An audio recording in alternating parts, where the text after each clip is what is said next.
en los proyectos que quedaron en el aire. 13 billones para inversión este año quedaron sin este soporte, no tienen especificada su destinación.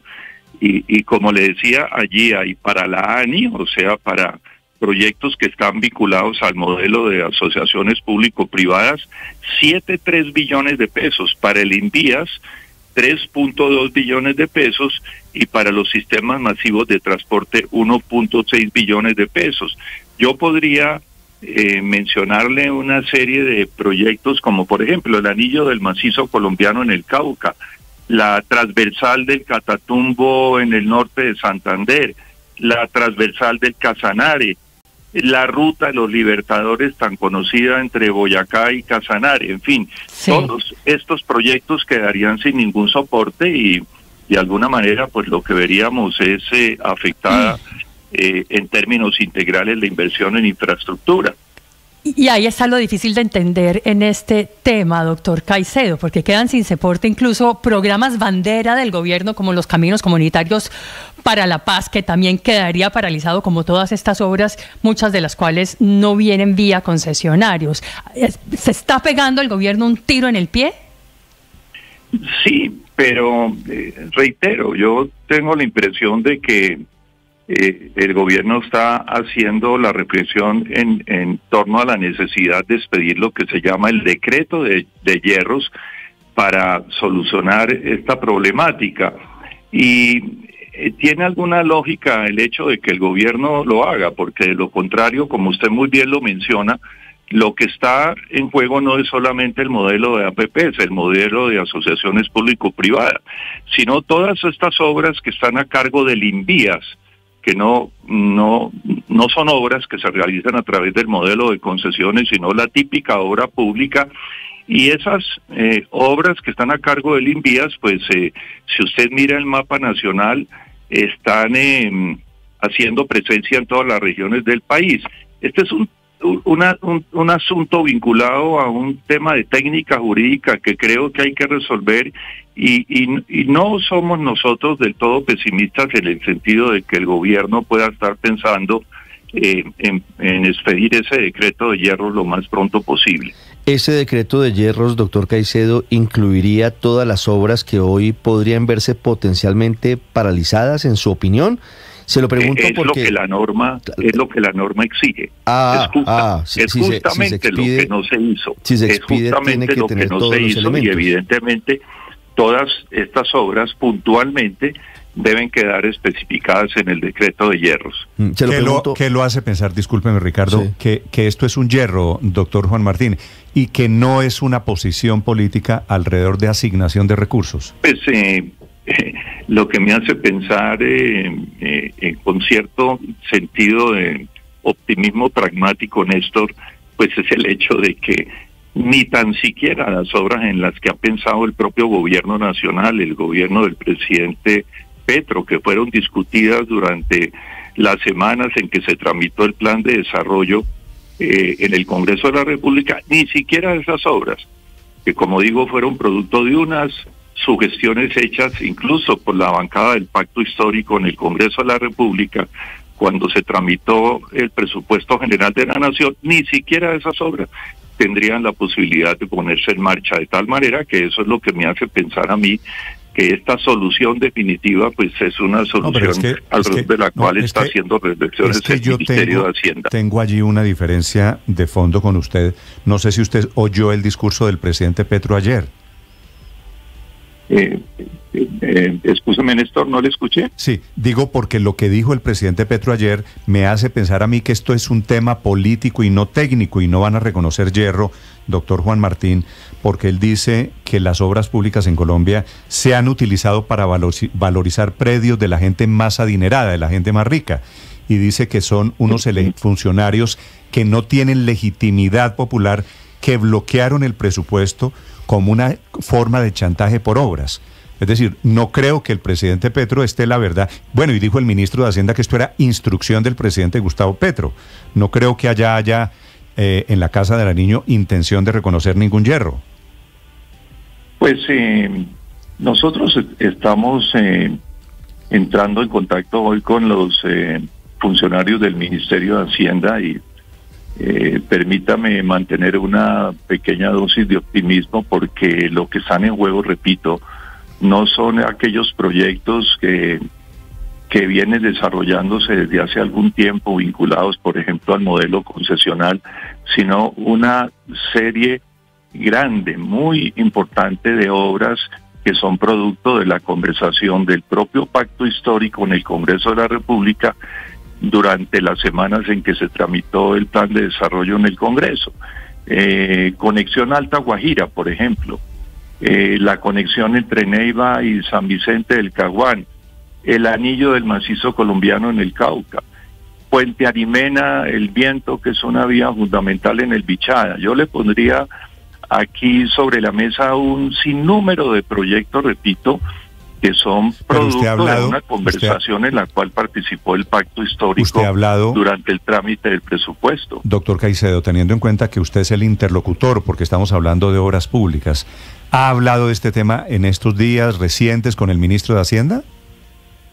Néstor, sí, está próxima una reunión del suscrito con el señor ministro de Hacienda, y estaré acompañado con el presidente del Consejo Gremial, que ha sido muy solidario con esta preocupación que tenemos en el gremio de la infraestructura. ¿Qué es cuándo esa reunión? ¿Hoy? Vamos a ver, Néstor, yo le cuento a usted y a los oyentes apenas que me parece obviamente no es una reunión social. De esa reunión depende qué pasa con 13 billones de pesos. El tono de esa conversación en la que ha encuadrado la reunión con el ministro de Hacienda, doctor Caicedo, ¿a usted le genera esa esperanza de la que nos habla aquí? ¿Él está en el tono de resolver los problemas causados por esta situación, por la no firma de este decreto?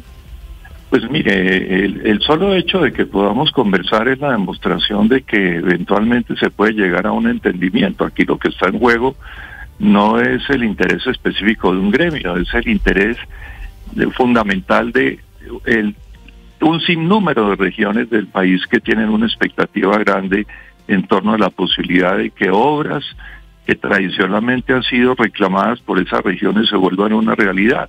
O sea, creo que eso es lo que conduce al gobierno va a conducir al gobierno a una conversación constructiva para superar este escollo y sacar adelante este sinnúmero de proyectos.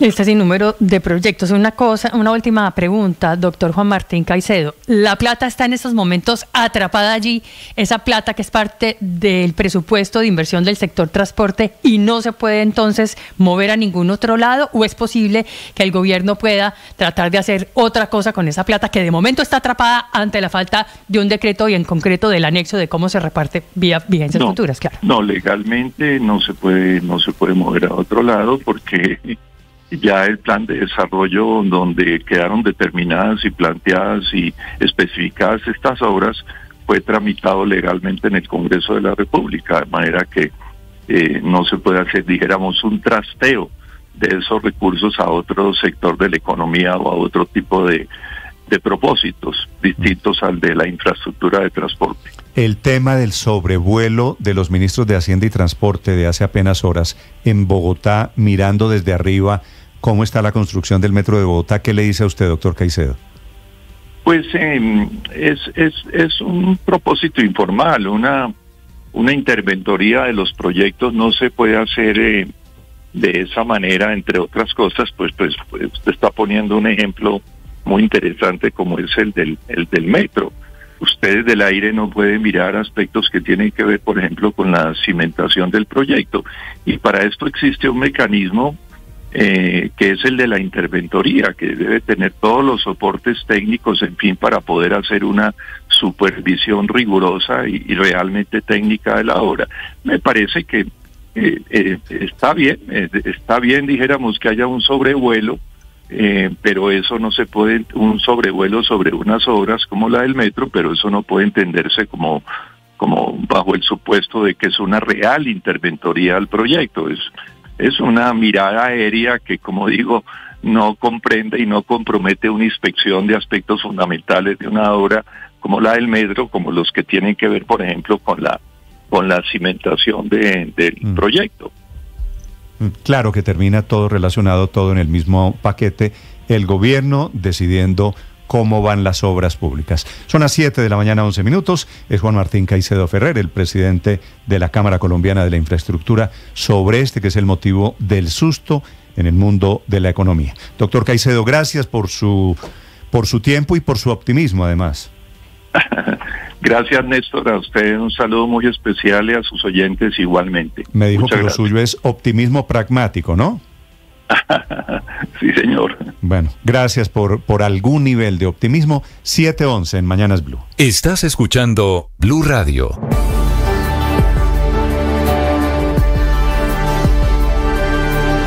Hola, soy Juana y la inteligencia artificial de Blue Radio. Y hoy les traigo una noticia bailando. Imagine a YouTube y la inteligencia artificial juntas haciendo música. YouTube promete un uso responsable con sistemas de seguridad líderes en la industria. ¿Ha oído hablar de YouTube Music AI Incubator? Es una alianza con Universal Music llena de estrellas musicales. Artistas como Anita y Juanes y muchos más se unen para explorar la inteligencia artificial a través de la música. En Blue Radio le ponemos cara a la radio.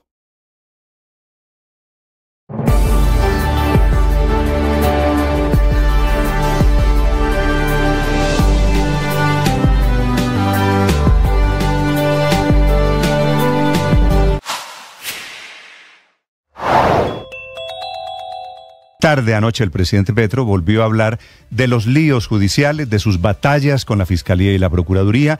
Volvió a decir el presidente que lo quieren tumbar y que no va, a modo de advertencia, a parar la movilización en las calles para hacer respetar, dijo él, la decisión popular. Un discurso en Bucaramanga, en la Universidad Industrial de Santander, anoche tarde, en donde dice que la Fiscalía había anunciado el arrestamiento, fue la expresión que el presidente utilizó, refiriéndose a Roa, presidente. Ahora 7 de la mañana, 13 minutos, para quienes tuvieron sarampión, padre. Sí, señor. De pronto a usted le dio, ¿no? De niño. ¿Sí? Claro que sí.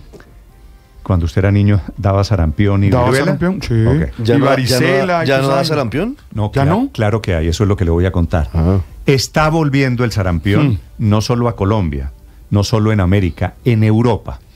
¿Se acuerda que venía con el sarampión, no? Ujú. El salpullido, pues la fiebre, Claro, la tos. todo eso. Me untaban alcanfor así. Alcanfor. Alcanfor. Era como un polvo y le echaban en el cuerpo. Recuerdo, tenía como 8 años, qué sé. Bueno, pues seguramente para quienes pensaron que el sarampión Se había ido. se había ido y era un tema del pasado, en muchos lugares del mundo, inclusive en Europa, está reapareciendo el sarampión. Motivo esta mañana de preocupación de la Organización Mundial de la Salud. Nos cuenta desde Londres Silvia Carrasco.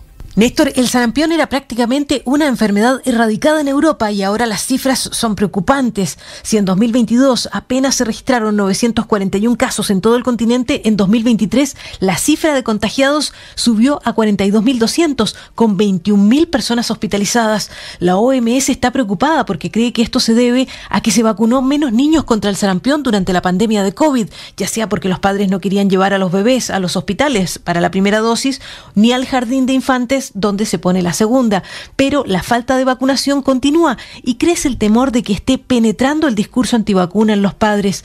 El sarampión puede ser una enfermedad grave a cualquier edad. A menudo comienza con fiebre alta y sarpullido, que normalmente desaparece en 10 días, pero las complicaciones pueden incluir neumonía, meningitis, ceguera y convulsiones. 1 de cada 5 enfermos de sarampión necesita ser hospitalizado. La Organización Panamericana de la Salud también está preocupada por la baja tasa de cobertura de vacunas que se está presentando en el continente americano. Datos recientes publicados por el Instituto Nacional de Salud de Colombia revelan que allí en 2023 se notificaron 1.737 casos sospechosos de sarampión. Eso significa un aumento de un 86,8% en comparación con los datos del mismo INS del año 2022. ¿Quiénes son los que están más en riesgo? Los bebés que son demasiado pequeños para haber recibido la primera dosis de vacuna, también las mujeres embarazadas y aquellos que tienen sistemas inmunológicos debilitados. Todos ellos son los que corren mayor riesgo. Durante el embarazo, el sarampión puede provocar muerte fetal, abortos espontáneos y el nacimiento de un bebé con bajo peso, Néstor. Sí. Gracias, Silvia. El sarampión era de manchas, de ronchas rojas, ¿no? Sí, salpullido fuerte. Así claro, que es fácil. Que generaban mucha rasquiña. Relativamente fácil de Creo identificar. recordar que las ronchitas del sarampión tenían líquido por dentro. O sea, no era solamente el tema de Eran las ronchas, ampollas. sí, eran ampollas. Eran pollas, claro. Así. Sí. Bueno, pues está volviendo el sarampión, que es la alerta de esta mañana de la Organización Mundial de la Salud. El doctor Mauricio González es el abogado del Club El Nogal que logró en las últimas horas el fallo en la Corte Constitucional, tumbando la decisión del Tribunal Superior de Bogotá, inclusive de la Corte Suprema de Justicia, que había condenado a Nogal por el atentado del año 2002, febrero del 2002. Han pasado 22 años desde entonces. Finalmente la Corte Constitucional cambia el sentido aquí de las responsabilidades, adjudicando la única a las FARC, que son las responsables del atentado. Murieron más de 30 personas, casi 200 heridas en febrero del 2002. Doctor González, buenos días. Buenos días, Néstor. ¿Cómo está? Esta decisión de del 2002 o del 2003? 2003. 2003. Esta decisión... Esto fue... ¿Señor? No, 7 de febrero del 2003, exactamente. 2003. Corrijo porque dije 2002, sí señor. 21 años han pasado entonces. Doctor González, esta decisión de la Corte Constitucional, ¿qué cambia en la ecuación de responsabilidades alrededor de uno de los grandes hechos terroristas en la historia de Colombia? La Corte Constitucional, al dejar sin efecto la sentencia de la Sala de Casación Civil de la Corte Suprema y a la vez del Tribunal Superior de Bogotá, que había declarado la responsabilidad patrimonial del Club El Nogal, lo que hace en últimas es decir que el Club El Nogal no es responsable civilmente de los daños ocasionados por el atentado del carrobomba del Club El Nogal en esta fecha de febrero de 2013. Sí. En este caso, doctor González, el argumento principal de la Corte Constitucional, ¿cómo logra derribar lo que había incluso confirmado la Sala Civil de la Corte Suprema de Justicia, en el sentido de que había eventualmente una corresponsabilidad y ponía al Club El Nogal de una forma realmente para muchos increíble, de manera paralela o simultánea al mismo nivel de las FARC, a responder civilmente por las consecuencias del atentado?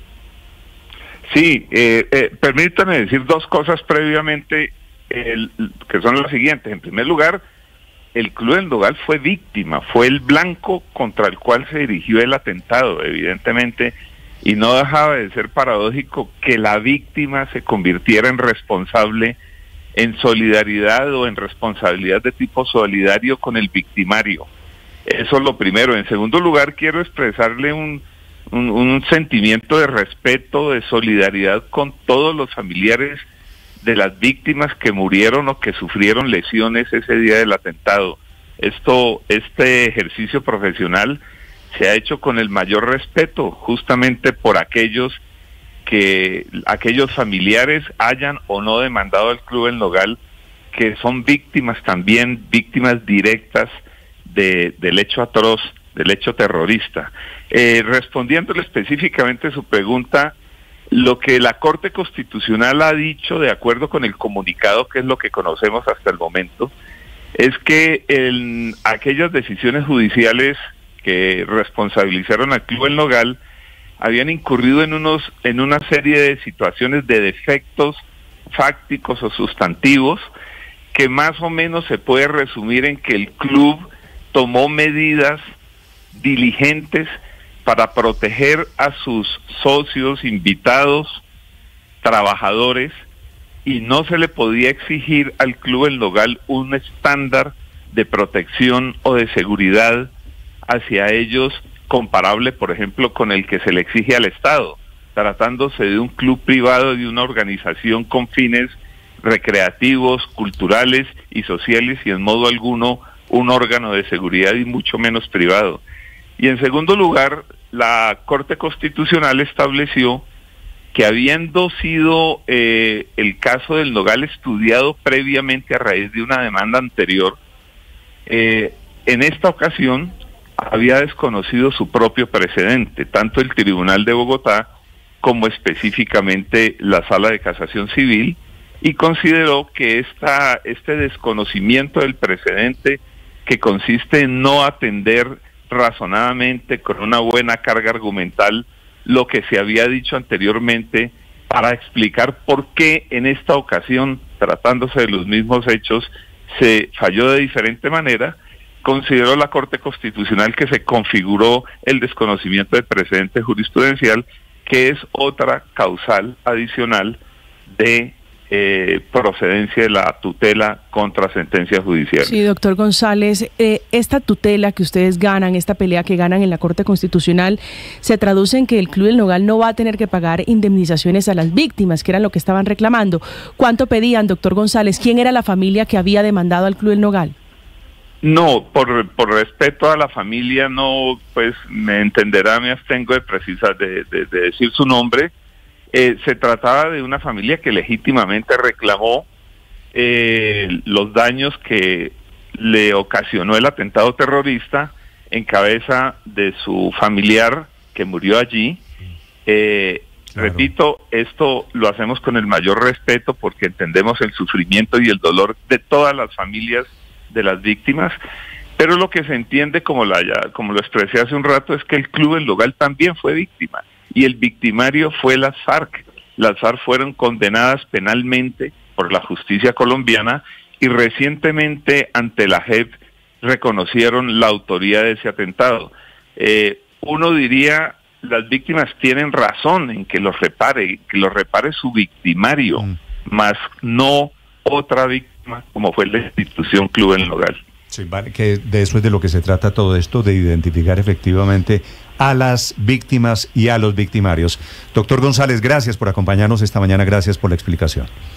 Con mucho gusto, gracias, Néstor. 21 años después, resultado de la conclusión del episodio de demandas alrededor de responsabilidades del Club del Nogal. Yo tengo dudas que las antiguas FARC hayan dado un solo peso de reparación a las víctimas del Club del Nogal. No, de ninguna víctima. Realmente ellos pusieron a disposición un fondo del que tuvimos conocimiento en la Fiscalía de Néstor Humberto Martínez, pero en particular en este caso, Néstor, que quedan como únicos responsables luego de esta tutela que falla la Corte, va a ser realmente muy difícil que las víctimas logren un resarcimiento económico por semejante. Muy bien, son las 7 de la mañana, 23 minutos. En segundos les hablo de yupicitos, de gomelos, de la declaración de la ministra de Agricultura alrededor de la pesca de aleta de tiburón en el Pacífico colombiano. Estás escuchando Blue Radio. Me alegra estar con ustedes, me emociona compartir con ustedes un momento, saber que están allí viéndonos, comentando y compartiendo las noticias que damos, porque en Blue le ponemos cara a la radio.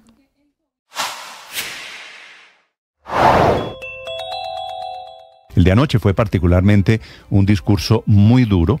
Llegó el presidente 5 horas tarde, volvió a criticar a la Corte Suprema de Justicia, dijo que las protestas o movilizaciones no son contra los magistrados, sino exigiendo que haya decencia en las decisiones, que es la palabra, lo de la decencia que el presidente Petro repite una y otra vez. Y la polémica no es menor, la prende la ministra de Agricultura, que estuvo en Buenaventura, en el Pacífico colombiano, hablando ante pescadores, y allí pronuncia la frase, que ese decreto que prohíbe la venta, la comercialización de aleta de tiburón, es un decreto clasista, dice ella, hecha en Bogotá por yupicitos y gomelos. Hugo Mario Palomar. Néstor, esto sucedió durante una reunión con comunidades de pescadores en el Pacífico, en la firma del Pacto de Gobernanza Comunitaria por la Pesca Sostenible en Buenaventura. Allí la ministra de Agricultura, Jennifer Mojica, desató una nueva polémica. La ministra salió en defensa de las comunidades del Pacífico y de las mujeres pescadoras, las madres cabezas de familias conocidas como piangüeras, que viven de la pesca y la venta de aletones. La ministra Mojica se fue lanza en ristre contra la prohibición que existe en el país de la venta de aleta de tiburón y aseguró que es una decisión racista y clasista. No pueden pensarse en que es más valioso la vida de los tiburones que de las personas. Un decreto odioso, un decreto gomelo, yupi, dice nuestro presidente Gustavo Petro. De los yupicitos, de los gomelos, como quienes toman estas decisiones, dándole no solo la espalda, dando de verdad una muestra clara de lo que es el racismo. Obviamente fueron los animalistas quienes pusieron el grito en el cielo por esas declaraciones de la ministra en Buenaventura, y se ha pronunciado, entre otras personas que hacen parte de esas organizaciones, la senadora Andrea Padilla del Pacto Histórico, quien ha dicho que este discurso de la ministra Mujica está lleno de resentimiento y de falacias. El argumento que da el gobierno es que buscan proteger prácticas ancestrales de comunidades del Pacífico. Yo me pregunto, ¿cuál es el bien superior a proteger? ¿La ancestralidad o la biodiversidad en tiempos de emergencia climática? ¿O es que el argumento de la ancestralidad y la tradición ahora sirve para todo? Porque eso también dicen los taurinos, los gallegos. La controversia en esto surgió por la expedición de una resolución de la Autoridad Nacional de Acuicultura y Pesca, con la que se dio vía libre a la captura incidental de 15 especies de escualos y de rayas, de las que hay 3 especies que se consideran en peligro de extinción. Muy bien, Hugo Mario, 7:26. Esto fue lo que dijo la ministra ayer. Ahora la ministra en directo la he llamado para que me explique lo de yupicitos y gomelos. Señora ministra de Agricultura, Jennifer Mojica, bienvenida, ministra, buenos días. Buenos días, Néstor. Un saludo muy especial a todos y a todas. Aquí no celebramos San Valentín, pero San Valentín se celebra en Estados Unidos y hoy se venden y se regalan las flores más hermosas que hacen la floricultura colombiana, un motivo de orgullo. Hoy es el día de las mayores ventas. Hoy la belleza de Colombia sale hecha flores para alegrar los corazones de los enamorados en San Valentín. ¿Y San Valentín no le parece una fiesta de yupicitos y gomelitos? Mire, yo la verdad tengo el yupinódromo como raro. ¿A usted le gusta para algunas cosas los yupis y para otras no? Mire, yo creo que yo soy yupi porque yo soy una mujer privilegiada que pudo acceder a la educación, pública, y eso me da una situación de privilegio, pero yo no he sabido lo que es acostarme a dormir sin comer y no sabía lo que era la vida en Buenaventura hasta que fui a verla, y de verdad, para hablar de esto hay que ir a Buenaventura a verlo. Allá la gente es muy amable, muy cordial, muy enérgica y muy vital a pesar de sus situaciones, y ese es el debate de poder generar un desarrollo sostenible con ellos, más allá de los egos y las vanidades. Antes de hablar de ese tema de fondo, déjeme hacerle, solo entre paréntesis, entonces todos los que hemos tenido educación somos yupis y gomelos.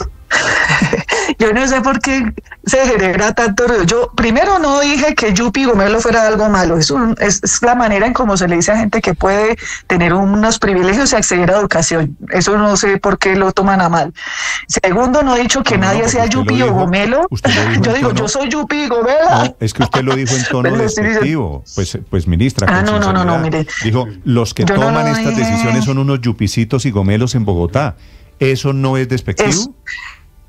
Es una crítica al método que se ha dado siempre para tomar decisiones de política pública. O sea, aquí estábamos discutiendo un decreto y además yo tengo que decir, ahí yo no estoy hablando con odio, estoy hablando con indignación, con la indignación que me dio ver 3 días con sus noches, la manera en cómo la gente negra del Pacífico vive con menos de 20.000 pesos de ingresos diarios en unas condiciones infrahumanas de miseria, de pobreza, de exclusión, de racismo. Hablé desde la empatía que me genera comprender el contexto de la injusticia en la que viven, y creo que es lo que todos los gobernantes deberían hacer: ir, empaparse, mojarse, ver, comer con ellas, entender, y desde la compasión poder entender qué es lo que es justo o injusto para ellas. Hablemos entonces del fondo. Para justificar que claro que hay gente que aquí se acuesta con hambre y claro que hay problemas económicos en esa zona del Pacífico, entonces toca permitir la práctica terrible de mutilar los tiburones, de quitarle las aletas al tiburón, de matar tiburones para comercializar las aletas. ¿O lo serio no sería que usted como ministra les dé alternativas de supervivencia a esas comunidades? Ese justamente es lo que sí tergiversan cuando editan el video. Tergiversan mi mensaje, yo y por eso invito a ver el video completo, porque yo el debate que planteo y la narrativa que planteo es que hay que hacer un desarrollo sostenible, y reiterando, la pesca de tiburón, la caza de tiburón, el aleteo de tiburón está prohibido en Colombia. está prohibido, y esas prácticas que hemos visto en televisión de esos grandes buques gigantescos que sacan tiburones y cortan las aletas y botan el tiburón, eso no lo hace la pesca colombiana ancestral de los negros del Pacífico, eso lo hacen los barcos, los buques, especialmente de los países asiáticos, y está prohibida, y el Estado colombiano con sus autoridades tiene que reforzar y fortalecer esos controles, porque eso está prohibido. ¿Y por qué le parece a usted mal que esté prohibida la práctica de mutilar tiburones? Está prohibido porque son especies que están en extinción, son especies que dependen de mucho de ellos, el equilibrio del mar, la biodiversidad, y en eso nosotros estamos muy comprometidos. Usted fue ayer a Buenaventura a decir que hay que defender a los pescadores que hacen este tema, que hacen esa práctica. No. Yo por eso invito que tenemos que ir allá. Los pescadores del Pacífico colombiano son pescadores ancestrales que salen en unas canoas muy pequeñas, que salen a alta mar. En las faenas más largas son de 5 días, en donde en 5 días están en alta mar a la gracia de Dios, en unas condiciones infrahumanas. Son pescadores que salen todos los días a trabajar, son mujeres que salen todos los días a aprovechar lo que puedan recoger ahí, casi que la superficie. Nosotros no hacemos pesca de altura, que llaman, que es la de alta mar y de más profundidad. No tenemos barco, no tenemos navieras. Son aprovechamientos que las comunidades hacen como lo han hecho desde que llegó la esclavitud al Pacífico. No ha mejorado casi nada, y en donde necesitamos como sociedad hacer un esfuerzo enorme por retribuir todo ese cuidado. Usted sabe que las comunidades del Pacífico, especialmente las piangüeras, las mujeres pescadoras, limpian las playas cada 6 horas que cambia la marea, porque eso se vuelve un basurero de todos nosotros, basura de todos los idiomas que encontramos ahí.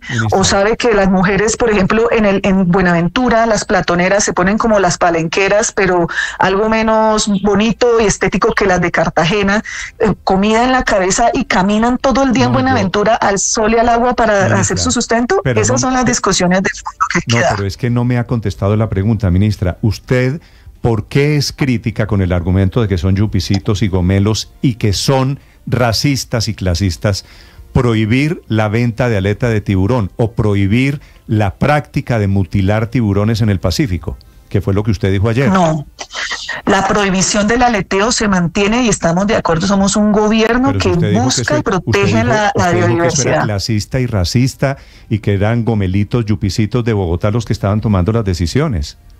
Lo que es clasista y racista fue haber adoptado en 2021 un decreto de espalda al Pacífico de manera inconsulta con las comunidades, desconociendo la realidad, y la realidad es que hay 65,000 familias que viven de esto. En todo de Buenaventura hay 4.500 platoneras y ahumadoras a las que un decreto que no consultó la realidad, porque le pareció que no tenían por qué preguntarle a los negros ellos cómo viven su vida diaria, puso a estas platoneras a correr y a sentirse que estaban en la ilegalidad y a ser criminalizados, cuando realmente ellos no son los que están depredando a ningún tiburón, no quieren hacerlo. Ellos son los principales cuidadores del mar y de su territorio. ¿Usted, ministra, va a derogar ese decreto restableciendo la venta de aleta de tiburón en el Pacífico? Está prohibida el aleteo del tiburón. Lo que estamos avanzando es en regular la actividad de aprovechamiento incidental de la pesca tradicional, regulando el derecho humano a la alimentación de las comunidades del Pacífico, que comen lo que el mar da, lo han comido por generaciones y siglos y lo seguirán comiendo. Pues claro, y estamos regulando la posibilidad de hacer un pacto para que todos... Y la solución es hacer un pacto para que ellos puedan cuidar y tener buenas condiciones para cuidar. Al tiburón lo matan y le quitan las aletas, no para comerse el tiburón, es para comercializar la aleta de tiburón. Yo le apuesto que, porque no es así, que las comunidades del Pacífico no hacen aleteo de tiburón. De hecho, por el contrario, ellas se comen todo el tiburón. Nosotros fuimos a Altamar, ni siquiera a Altamar, a una zona ahí pandita que nos llevé a periodistas que grabaron y vieron. En 1 hora recogimos más de 7 especies distintas de pescado en una atarraya. En 1 hora, más de 7 especies, no 7 pescados, 7 diversidades de especies.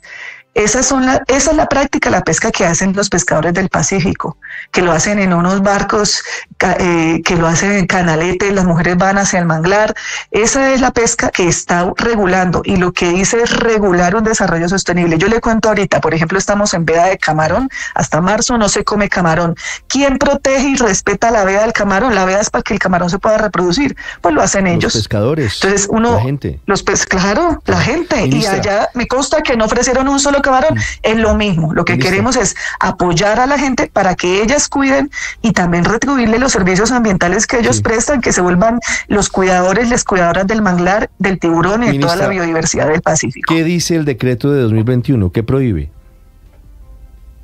El decreto lo que hace es una generalización de la prohibición de todo tipo de práctica de pesca de tiburones y especies y diversidad del mar. ¿Y qué hizo la autoridad? ¿Y qué hizo la autoridad de pesca? Porque hubo una resolución reciente que abrió una puerta para que estas comunidades no queden sometidas a una situación tan difícil por cuenta de esa prohibición. Sí, lo que ajustamos y estamos ajustando ahorita, y por eso es el pacto por la pesca sostenible, que es la pesca de la vida realmente, fue permitir que se hicieran esos aprovechamientos sostenibles y pactar con las comunidades que ejercen la pesca y con todo el que tiene allá voz, porque aquí hay al menos 6 distintas instancias de actividades económicas y sociales y culturales de Buenaventura y del Pacífico, para que entre todos sumemos y apoyemos y a hacer un buen manejo de la pesca. O sea, lo que permitimos es que estas comunidades desarrollen eso y que el Estado esté comprometido y obligado a apoyar y acompañar y a fortalecerlas para que lo hagan bien hecho. Sí, ¿qué tipo de pesca permite esta resolución de la autoridad de pesca? Permite la pesca que llaman incidental, es decir, no intencionada. Resulta que las comunidades usan llaman artes de pesca, que son técnicas o métodos para pescar. Por ejemplo, cuando yo pusieron un trasmayo de 4 paneles, es una red que en este momento tiene un tamaño por la veda grande, ellos van calculando el diámetro y ahí cae todo lo que cogen. Estos son barcos que llegan allí nomás, se pueden desplazar 1 hora a mar adentro porque no tienen las navieras necesarias para ir más allá. Por eso te digo que el debate hay que darlo allá, porque solo viéndolo, y allá nos van a recibir a todos muy bien para poder ver las condiciones. Entonces lo que permite es que esa pesca incidental, es decir, accidental, no intencionada, o sea, aquí ninguna comunidad me dijo, ni nadie lo hace, sale a pescar tiburones o a cazar tiburones. Si sale eventualmente algún recurso de esto, que lo puedan aprovechar. Un par de precisiones, ministra, usted que viene de allá. El tiburón es una especie en peligro de extinción allí, ¿cierto? Hay distintas clases y especies. De hecho, estas son decisiones que no las tomo yo, que las toma y las evalúan las autoridades, tanto ambientales como de pesca, y unas instancias que se establecieron de conformidad a los compromisos de Colombia, por ejemplo, frente a la OCDE, y que analizó y evaluó, que es la Comisión Especial de Pesca, y evaluó por qué si era necesario hacer un recurso y un manejo. Mire, de hecho, póngale cuidado cómo es la paradoja. Sí. La decisión del 2021 del decreto, al hacer en una misma bolsa todo, lo que hizo fue que se perdiera información de qué ocurría realmente con estas pescas incidentales. Le quitó competencias a las autoridades de acuicultura y pesca, la UNAP. Ahora lo que queremos es que la recupere para que pueda hacer no solamente un control y una sanción, sino un fomento, una promoción y un acompañamiento, porque solamente si las comunidades se comprometen a hacer buenas prácticas, vamos a proteger el desarrollo de la biodiversidad sostenible. Ministra, entonces algunas especies del tiburón allí están en vía de extinción, pero usted me dice 2 cosas que me parecen contradictorias, le pediría que me las aclare, ministra. Me dice que estos tiburones caen por pesca accidental, pero me dice al mismo tiempo que los pescadores allí en el Pacífico se comen el tiburón. Si se comen el tiburón no parece tan accidental. Sí, pero yo le cuento, mira, ese día que yo salí, pusieron la red, cayeron 7 especies distintas de pescado, ellos fueron clasificando, lo que no tenía el tamaño, lo que no era, lo iban devolviendo, lo que sí era, lo que no sé qué, lo fueron clasificando. A mí me preguntas ahorita por clases de especies y de tiburones, porque yo no sé de eso, para eso están las autoridades que regulan la materia. Lo que sé es que a veces cae ahí, puede caer tiburones, no pasa todo el tiempo, no pasa todos los días, no es una cosa en común. Por ejemplo, inclusive, yo lo digo aquí sin tener ni idea, porque cuando fui no vi que hubieran un tiburón, pero por ejemplo, si existieran maneras de apoyar o reconocerle a esos campesinos pescadores la liberación del tiburón o su observación, eso también ellos estarían de acuerdo. O sea, nadie está de acuerdo con salir a matar tiburones ni hacer aleteo. Sí. ¿Qué pasa? Si cae el tiburón, pues ellos lo aprovechan y se lo comen, lo ahuman. Es el plato típico de la gastronomía del Pacífico colombiano. ¿Usted cree que es que cae el tiburón accidentalmente? Digamos, detrás de esto no hay un negocio alrededor de las aletas de tiburón. Ese decreto que a usted no le gusta, lo que intentaba era acabar con el negocio alrededor de las aletas del tiburón.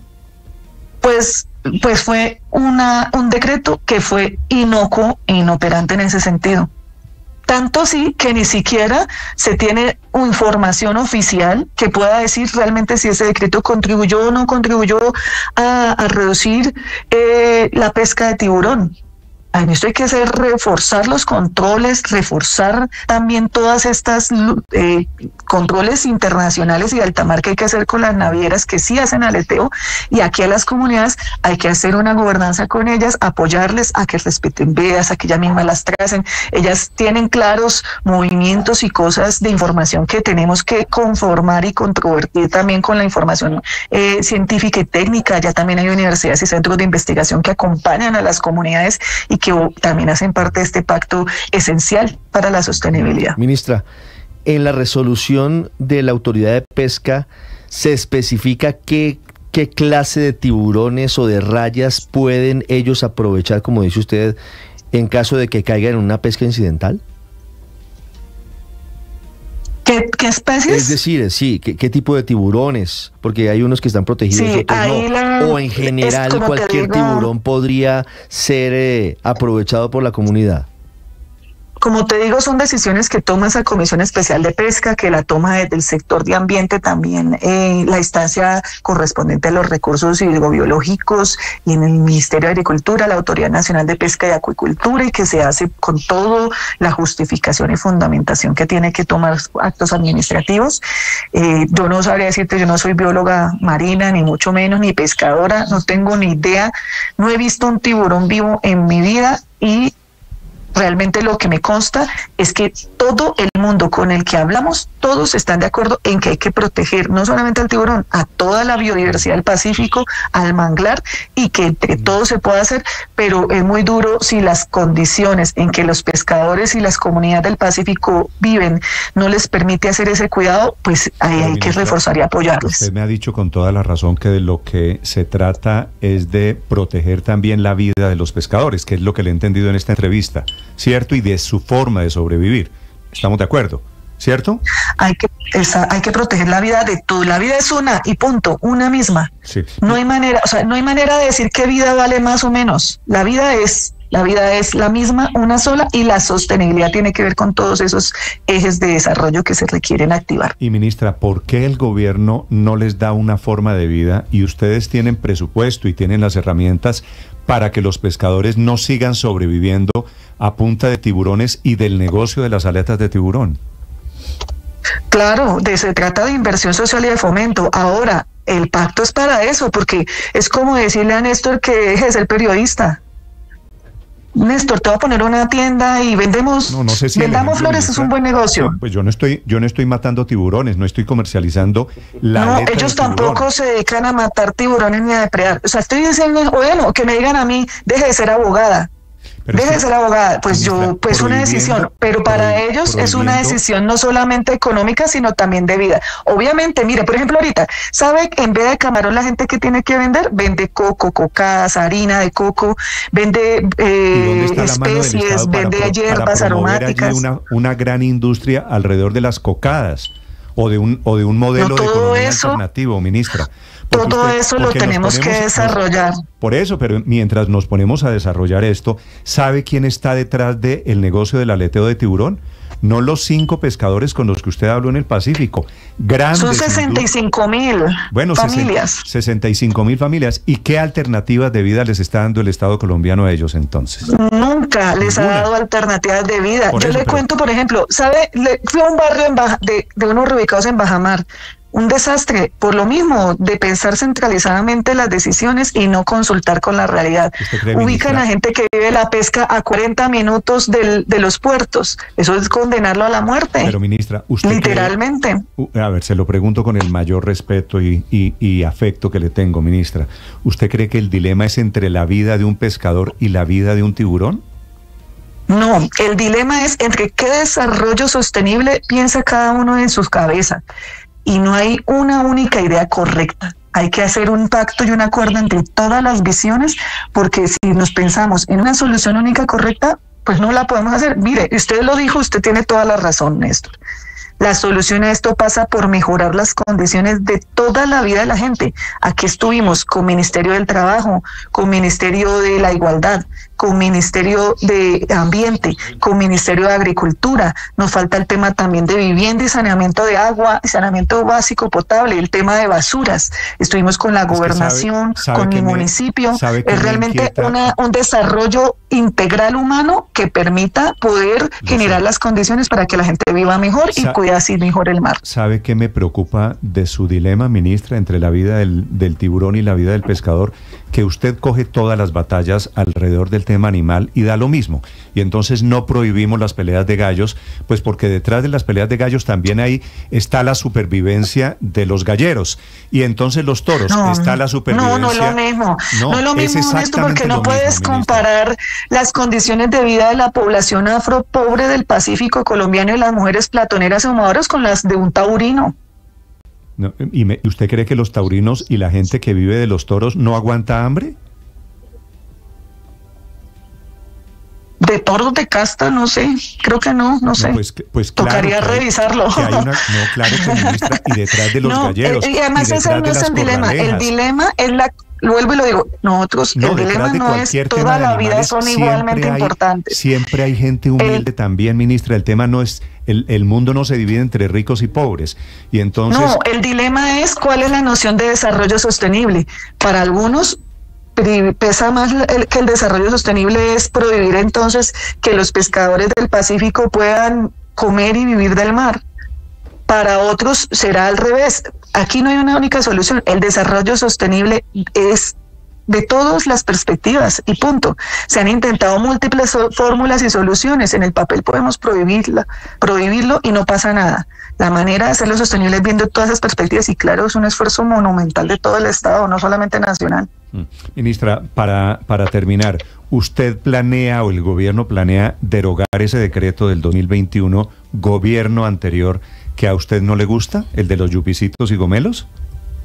Tenemos un borrador que ya fue sometido a consulta y a discusión, que regula el derecho humano a la alimentación de la población afro, justamente que impone al Estado colombiano y a las autoridades acompañar e invertir en el fortalecimiento de todos estos elementos para hacer que la pesca sea sostenible y el aprovechamiento sea sostenible. Sí, y la discusión sigue. Instalamos el viernes pasado la mesa y esa mesa seguirá con todas las voces que quieran llegar y hacer parte en pro de la construcción y conforme a esas propuestas de política pública seguiremos construyendo mecanismos. Tal vez, ministra, aquí el del asunto está en entender qué tan incidental es lo incidental. Dijo usted, eso no pasa todos los días, que incidentalmente, accidentalmente se cojan tiburones, pero usted puede darnos algún tipo de cifras o de estadísticas, si bien entiendo que ya también este decreto, el 281 de 2001, acabó con la posibilidad de llevar estadísticas, pero más o menos al año, ¿cuántas veces incidentalmente haciendo pesca en Buenaventura se cogen tiburones? No, justamente ese es lo primero, poder generar un mecanismo de vigilancia, control compartido con todas las autoridades y comunidades y las autoridades de las comunidades también, poder hacer ese seguimiento, o sea, generar esas regulaciones es lo que hay que hacer, o sea, hoy ni siquiera esa información la pueden tener las autoridades. Ministra, ¿qué tiene que ver la prohibición de la caza del tiburón, de las aletas de los tiburones, con el racismo?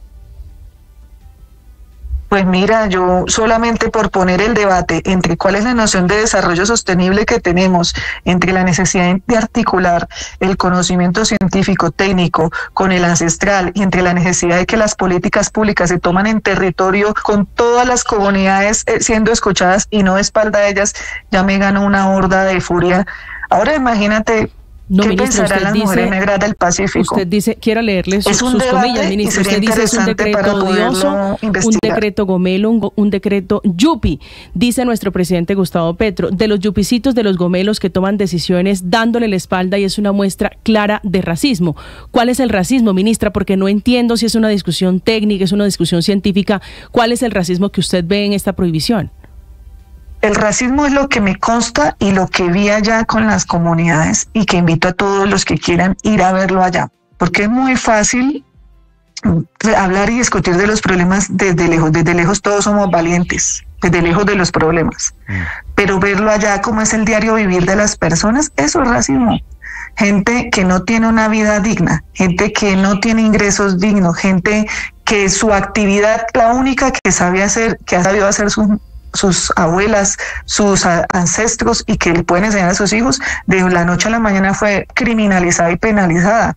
Gente que está tratando de arrebatarle a la juventud a la ilegalidad y al narcotráfico con una actividad económica que no es apoyada y que antes era oprimida. Entonces, eso es el racismo, esas decisiones, por ejemplo, de reubicar a poblaciones en un barrio sin agua, sin salud, sin garantías básicas, sin acceso al mar, que es la única actividad que saben hacer. Eso es de no consultar su realidad, para mí es racismo. Una pregunta final, ministra. Si esto se trata, y usted ha mencionado varias veces el tema de que es una práctica ancestral, ¿los toros en Colombia no son una práctica ancestral?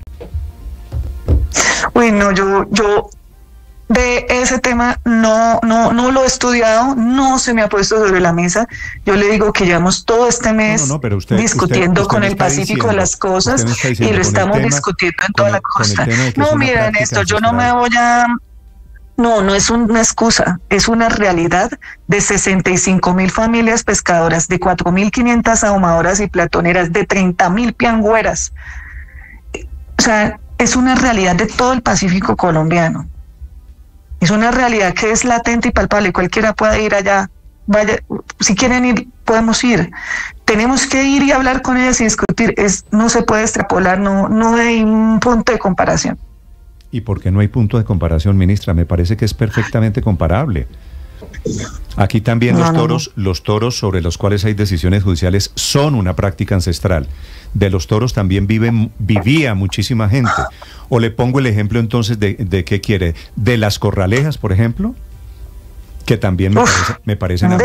Ese es un debate impresionante y hay que darlo, sin duda alguna hay que darlo. Sí. Porque eso es un debate, ese sí es cultural y ancestral, y de las prácticas del folclore, en donde ahí hay todo tipo de desafíos, pero ahí no está metida la subsistencia y sobrevivencia y el hambre de las familias. Yo creo que sí. Ministra, le hago una pregunta final.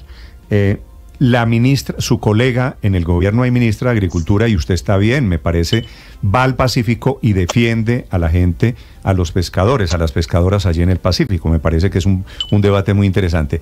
Pero también hay una ministra de Ambiente, que es una ministra ecologista que quiere cuidar y proteger a los animales, el medio ambiente. ¿Usted ha hablado con la ministra de Medio Ambiente de este tema? Obviamente estas decisiones se toman en instancias y por las autoridades correspondientes de ambiente. El desarrollo sostenible tiene que tener todas las variables y virtudes. Por ejemplo, allá salimos con compromisos conjuntos con el Ministerio de Ambiente y sus dependencias sobre la protección del manglar, sobre consolidar a estas comunidades como las protectoras y las restauradoras y poder pagar servicios ambientales a futuro, hablar sobre las vedas, sobre las investigaciones y desarrollo científico de cuáles formación para proteger cada vez más las zonas, los recorridos, las zonas de protección, incluso examinar la posibilidad de un centro de investigación pesquero y de los recursos del mar que podemos fomentar y profundizar para aprender más y mejor sobre los temas y poder generar inversión pública de todos los sectores. Como te digo, esto es un esfuerzo de todas las perspectivas y sectores para lograr que esto sea sostenible. Vale. Es la ministra de Agricultura, la ministra Jennifer Mojica, abriendo un debate muy interesante alrededor de ese decreto, un decreto de hace ya 3 años, sobre la pesca, la venta de aletas de tiburón desde el Pacífico colombiano. Ministra, gracias por los datos, gracias por la entrevista, gracias por su tiempo. No, muchas gracias a ustedes, un saludo muy especial y qué bueno que esa alarma que genera unas palabras permita que todo el mundo se siente a discutir y a ver de fondo el problema de lo que tenemos en el Pacífico colombiano. Sí. Vale, ministra, gracias. Sí, ahora, no es Ricardo, un debate fácil. No, es un debate complejo. Claro que hay comunidades negras en el Pacífico, Néstor, que viven de ese tema. Obvio, más allá de las descalificaciones, ¿le sobraba a la ministra hacer alusión a los yuppies o al clasismo o al racismo? Pero quitándole esa parte de calificativos. Lo que pasa es que usted dice, ¿y acaso los debates de cambio climático qué son? Néstor, y cuando se acaben los tiburones, ¿de qué van a vivir las comunidades? Porque es que están una visión equivocada. ¿Quién me habla? ¿El padre Linero Yupi Gomelito? No, yo no soy Yupi Gomelito. Yo sí que he visto tiburón, yo sí que he comido cazón, yo sí que he estado en el mar Caribe, yo sí que he pescado en el Caribe colombiano. Entonces y conoce el Pacífico, además. ¿Cómo? Porque... que conoce el Pacífico, además, porque una de las cosas que me llamó la atención de la ministra es que confesó que no conocía nada y que se impactó mucho de la manera como vive la gente en el Pacífico. Si algo debería tener el grupo de gobierno del presidente Petro es justamente que, por no autocalificarse de yupes y gomelitos, es que conocen la realidad. Y ella me llamó mucho la atención que realmente llegó allá y se impactó y dijo, uy, ¿cómo así? Hay gente que vive así, hay gente que vive en Bajamar y tal. Sí. Entonces, eso me llamó mucho la atención. Héctor, pero voy a escuchar, les propongo, leo opiniones de yupis y gomelos. Con esta es que he ido bastante al Pacífico. Pero hay que quitarle ese calificativo, quitándole esa parte, Néstor. No le quite esa parte, porque es la ministra. ¿Por qué se la quito? Porque el argumento de la ministra Ricardo, tiene nivel de sensatez. No es un sofisma. No es una locura. Yo creo que la ministra, a mi modo de ver, además de desconocer la realidad del Pacífico, según ella misma lo confesó, pues desconoce también, digamos, como los conceptos básicos del ambientalismo, porque ella, por ejemplo, pone permanentemente la discusión de si es lo uno o lo otro. Sí, y claramente en la teoría del ambientalismo, pues lo que tiene que ser es todo, porque de lo que se trata es de proteger un desarrollo, sostenible. Pero eso es teoría. O acabamos con los tiburones para que la gente no se muera de hambre. Pero eso es teoría. Estamos en Colombia. Quiero saber si los pescadores en el Pacífico cierran esa puerta, entonces va a llegar el Estado colombiano, que es tan eficiente, a darles de inmediato una alternativa. Pues sí. Ese es el deber ser, pero estamos en Colombia. Estamos en Colombia, padre. Pero miren, no estamos en Dinamarca, estamos en Cundinamarca. Miren lo que estamos. Una ministra de Agricultura que confiesa, fui al Pacífico y me enteré que hay pobres y me enteré que hay pescadores. Una ministra que lanza su crítica con el argumento de los yuppies. Quiero decirle a la eso estoy en desacuerdo con ella. Quiero decirle a la ministra que los que han tomado las decisiones alrededor del ambientalismo en Colombia, afortunadamente, son, en palabras de la ministra, yupicitos, gomelos, que están dedicados a proteger, por fortuna, el medio ambiente. Con el argumento, Ricardo, es que no es cierto que el Estado colombiano no haya hecho ya intervenciones en el Pacífico. Pero han sido insuficientes, de yupis y gomelos, es meter en un paquete. O es que vamos a descubrir que en Tumaco y en el Pacífico viven muy bien. Pero es que, a ver, sobre la pesca, no me vengan a mí aquí a decir entonces sobre la pesca, que lo que dijo David Luna hace 8 años, que en poco tiempo Buenaventura iba a ser la Barcelona del Pacífico, se cumplió. No nos digamos mentiras.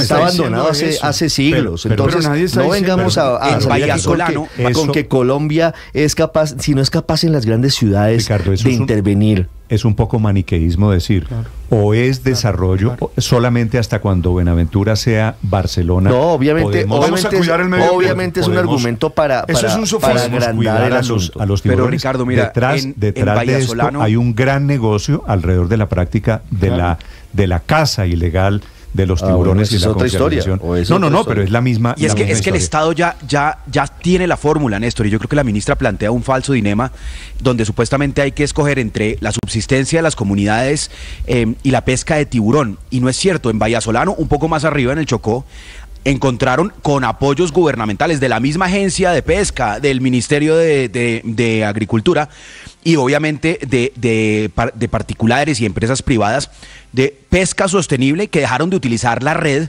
porque en la red, como lo dice la ministra, puede caer cualquier especie, entonces pueden también terminar cayendo ahí en especies en riesgo de extinción, y lo que hacen es pescan con línea, de esa manera pueden escoger la talla correcta. Esto es que eso es pesca pero incidental, ¿no?